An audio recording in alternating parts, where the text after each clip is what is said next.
분 더 만나볼게요. 임승옥 님이 보내주셨어요. 안녕하세요. 45세 주부입니다. 손에 레이노 증후군이 와서 올해 초 대학병원 류마티스 내과에서 전신경화증 확진을 받았습니다. 다른 장기는 아직 이상은 없는데 항액항체가 높다고 합니다. 항액항체를 낮추는 방법은 없나요? 그리고 제가 운동을 하는데 평소 2시간 이상 운동을 해도 괜찮았는데 병명을 알고 나서부터 30분 이상 운동을 하면 심장이 두근거리고 숨이 찹니다. 약을 복용한 이후부터 이상한 증상이 나타나는 것 같아 너무 무섭습니다. 아침에 일어나면 명치 그리고 등 부분이 엄청 뻐근하고 걸어다니면 괜찮습니다. 얼마 전부터는 일어나면 얼굴이 부어있고 저녁에나 겨우 가라앉습니다. 이게 경화증의 특징이라는데 맞나요? 레이너 증후군이나 피부 경화증은 평생 고칠 수 없는 병인가요? 이렇게 보내주셨거든요. 네, 정말 본인의 증상을 이분도 잘 알고 계시는 것 정확하게 같아요. 알고 계시고 환자분이 아니면은 적을 수 없는 내용이에요. 맞죠. 이 내용들은요. 네. 45세 주부님인데 레이노 증후군이 와서 레이노 증후군 말씀드렸죠. 찬 바람이나 에어컨 바람, 추운 데 갔을 때 냉장고에 색깔이 변하는 거, 파랗게 하얗게 변하는 거. 이게 나타났다. 혈액 순환에 문제가 생겼다. 혈류 순환에 문제가 생겼다. 근데 우리가 보통 차가운 거 만졌을 때 차가운 느낌만 들어야 되죠. 네, 그렇죠. 근데 이분들은 레이노 나온 분들은 색깔이 변해버려요. 그러니까 이게 과장해서 이제 좀 말씀드리자면요. 네. 우리가 사람이 죽었을 때 피가 심장이 멈추면은 몸이 이제 변하거든요. 네, 색깔이. 그렇죠. 색깔이 예, 변하죠. 그래서 시반이라 해서 이제 색깔이 변하죠. 너무 무리하게 이게 좀 연결되는 말씀일 수도 있지만은 그 부분은 사실은 죽은 거예요. 피가 안 통하니까. 왜 죽었다고 말씀드리냐면은 레이노가 나와서 색깔이 변하면요. 파랗게 하얗게 그 부분 계속 피가 안 통하는 게 반복되다 보면은 마지막에는 거기가 조직이 괴사돼요. 전달이 안 되니까. 전달이 안 되니까 피부 조직이 파여요. 그러니까 죽은 세포 조직이 되는 거죠. 네. 그래서 그 파인 부분 수술하는 경우까지 발생되거든요. 그러니까 레이노라는 거, 혈액순환이라는 게 이렇게 무서운 거예요. 그렇군요. 그러니까 이걸 예로 들으면요. 여성분들 중에서 추워지면 입술 파래진 분도 있어요. 네, 입술. 있죠. 예. 그런 분들도 혈액순환이 굉장히 안 되신 분들입니다. 그런 분들도 조금은 좀 조심해야 돼요. 조심하셔야겠네요. 이분은 그래서 레이노 증후군이 와서 전신 경화증으로 이제 진단을 받았는데 네. ANA라고 했죠. 제가 전에 말씀드렸는데 항액항체, 전신경화증 또는 루푸스, 쇼그렌 증후군, 다발성 근염 이런 크레스트 신드롬이라고 하는 전신경화증 중에서 하나 타입 여러 가지 그 피부 경화증 또는 루푸스, 류마티스 관절염, 쇼그렌 증후군 이런 자가면역 질환의 진단 항체예요.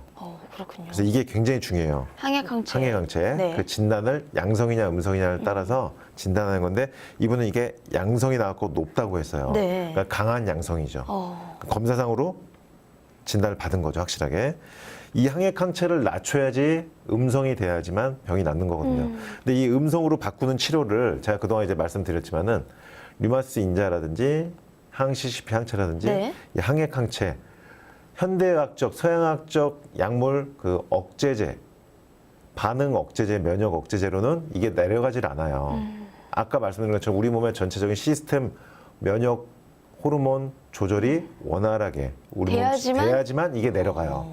사람 몸이 이 자연계, 자연으로 비유하면 생태계라고 비유할 수 있는데 거기에다가 서양학적 치료는 어떤 살충제나 농약 같은 걸 뿌리면서 억제한다고 보면 벌레들이 아예 그냥 싸그리 죽여버리는 거예요. 그러네요. 예, 그럼 모든 나무다 식물들도 활동이 억제되죠. 그렇죠. 그런 상태에서는 항체가 내려가지 않죠.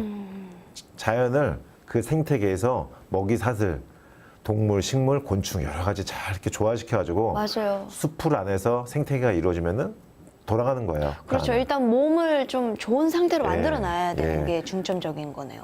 한의학 치료, 이 한약을 이용한 자가면역 조절이 네. 이런 자연적인 생태계 회복을 시켜준 치료죠. 그래서 항해항체가 내려가는 경우를 제가 그동안 사례로 여러 번 말씀드렸죠. 네, 얘기 많이 해주셨죠. 예, 이분이 그래서 한방 치료를 좀 병행해야지 항해항체가 좀 내려갈 수 있다는 걸 말씀드리고요. 네.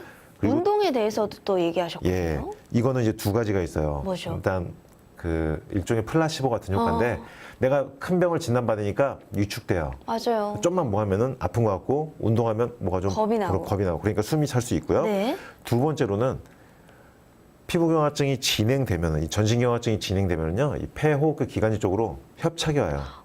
좁아져요. 그럼 숨 쉴 때 점점 숨이 들숨날숨이 적어지니까 실제로 운동하면서 숨이 차거나 호흡이 곤란하다는 그럴 경우가 수도 있습니다. 있겠네요. 그러니까 이 두 가지 경우를 볼 수가 있어요.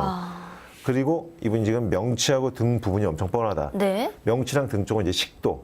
우리가 식도에서 위장으로 12장으로 내려가는 통로인데 네. 그 부분도 경화가 오거든요. 아, 그렇군요. 네, 그래서 식도 협착이 오면 뻐근할 수 있어요. 이분이 걸어다니면 괜찮다 그랬거든요. 네. 그러니까 아마 조금 초기 상태로 증상이 나오는 것 같아요. 그리고 얼굴이 부어있다. 이 피부 경화증 환자분들 특징이 순환이 안 되니까 얼굴이 잘 붓죠. 그래서 이분은 지금 말씀하신 경화증의 특징이라는데 맞나요? 라고 질문 주셨죠.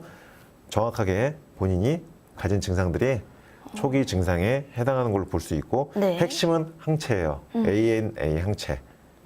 이 항액 항체를 낮춰서 음성으로 만들어야지만 병이 관해 상태가 된 거고요. 그래서 평생 고칠 수 없는 병인가요? 라고 말씀하셨는데 레이노 증후군은 혈액순환이 돼서 찬 바람을 쐬었을 때도 피부 색깔이 변하지 않으면 나은 거고요. 네. 피부경화증은 항액 항체가 음성 범위로 내려오면 나은 겁니다. 그러니까 평생 고칠 수 없는 병은 아니고 항액 항체를 낮출 수 있는 적절한 치료법을 찾아서 병행해야 돼요. 근데 일반적인 면역 억제제로 안 되고 한방 치료를 병행했을 때 나아진 사례가 많다는 것을 이제 한 번 또 오늘 말씀드립니다. 한방 치료를 꼭 받아보시는 네. 게 좋을 것 같네요.